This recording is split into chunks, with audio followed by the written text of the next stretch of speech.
Hi everyone! Today I'm going to start reading to you Junie B. Jones and The Stupid Smelly Bus. Today I'm going to be reading just the first 3 chapters, but each day I will be uploading a video with new chapters, so check back each day. Also wanted to say that I miss you all so much and I hope you're doing well, and I'm excited to read to you today. So let's get started. Junie B. Jones and The Stupid Smelly Bus, written by Barbara Park.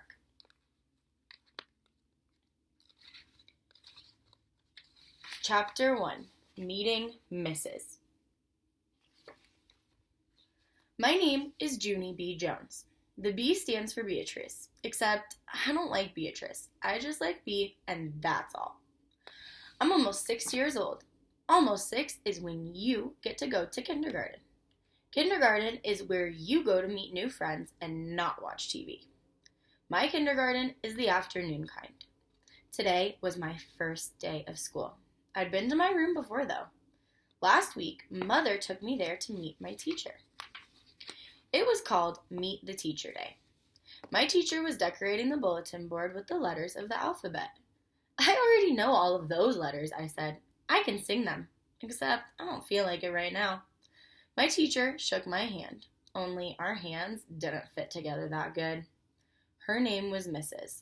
I can't remember the rest of it. Mrs. said I looked cute. I know it, I said. That's because I have on my new shoes. I held my foot way high up in the air. See how shiny they are? Before I put them on, I licked them. And guess what else? I said. This is my bestest hat. Grandpa Miller bought it for me. See the devil horns sticking out of the sides?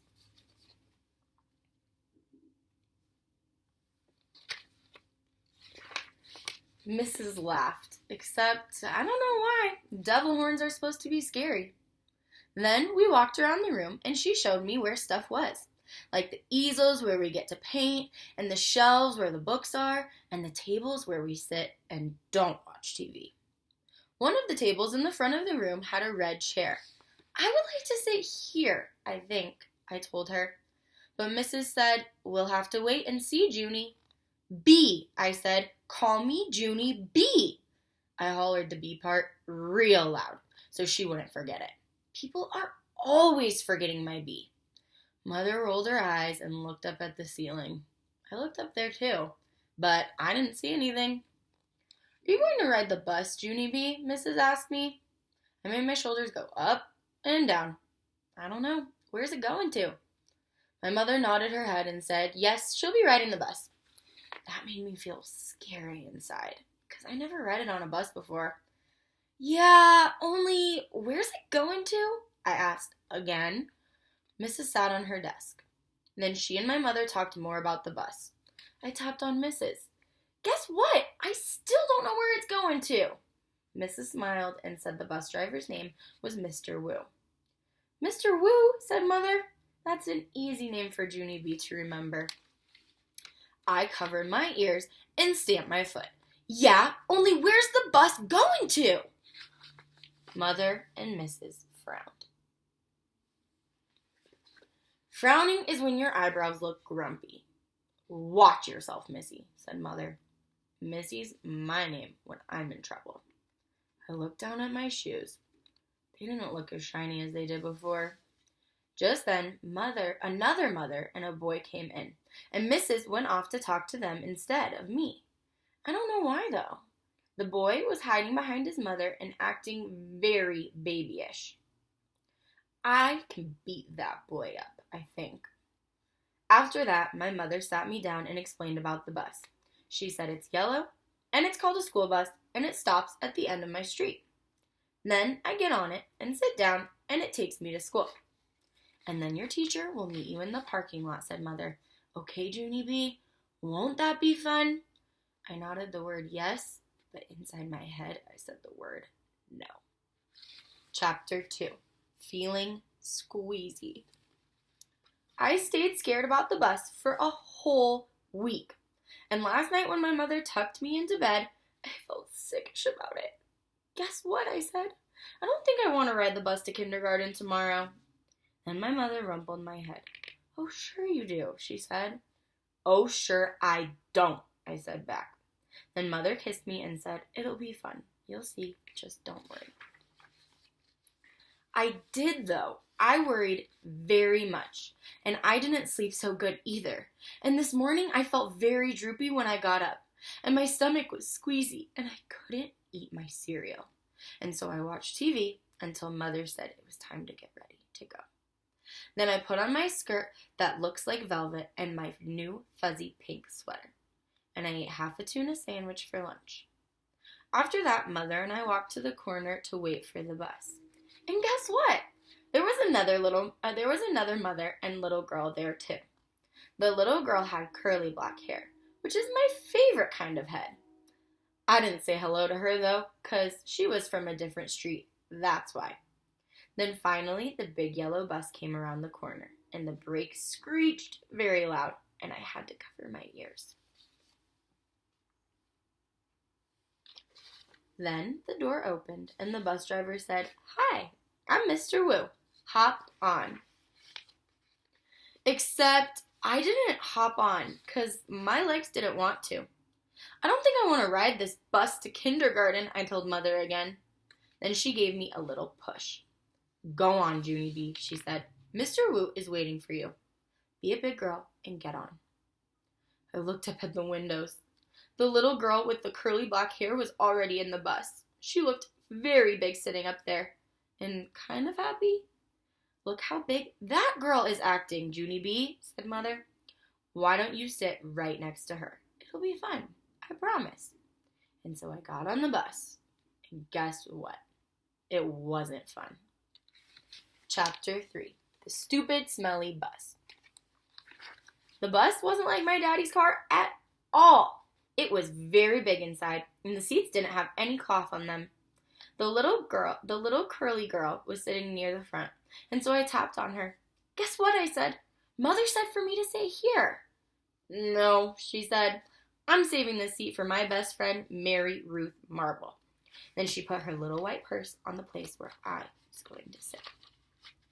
And so I made a face at her. "Hurry up and find a seat, young lady," said Mr. Wu.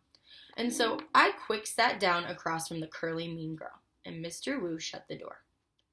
It wasn't a regular kind of door, though. It folded in half, and when it closed, it made a whooshy sound.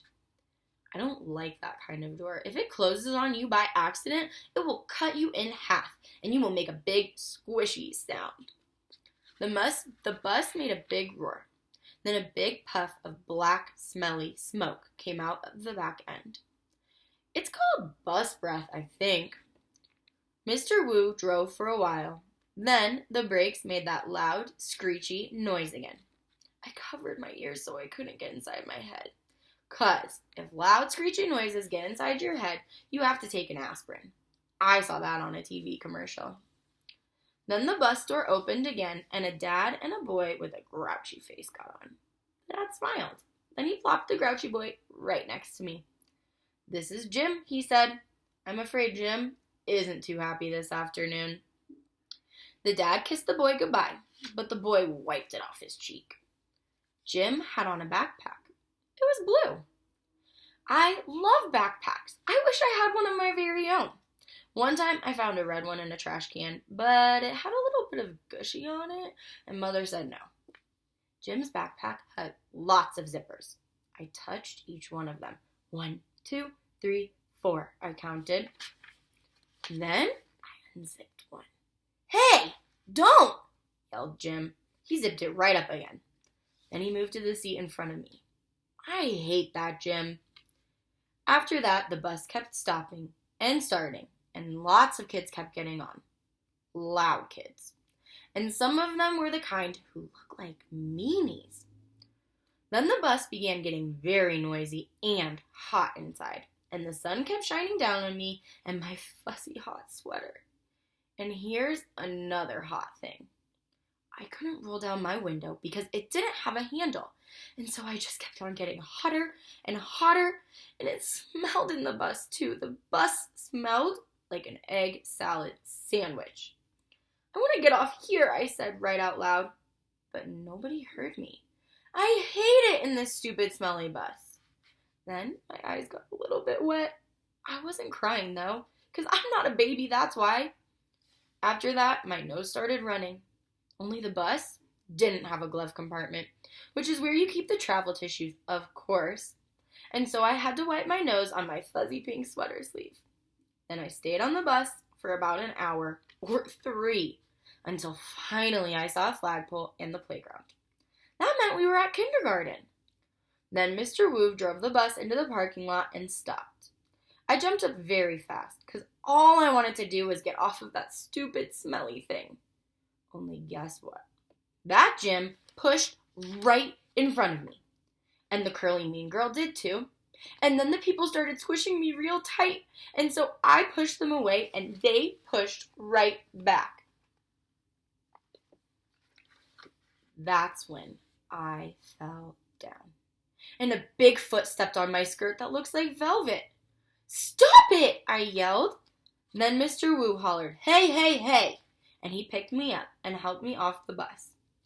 Mrs. was waiting for me just like my mother said. "Hi, I'm glad to see you," she called. Then I ran over to her and I showed her the big footprint on my skirt that looks like velvet. "Yeah, only look what happened. I got stepped on, so now I'm soiled." Mrs. brushed it. "Don't worry, Junie," she said. "It'll come off." After that, I just folded my arms and made a frown, because guess what? She forgot my B again. All right, that is the first 3 chapters of Junie B. Jones. Check back for another video tomorrow for the next 3 chapters. Miss you all, sending lots of hugs. Bye.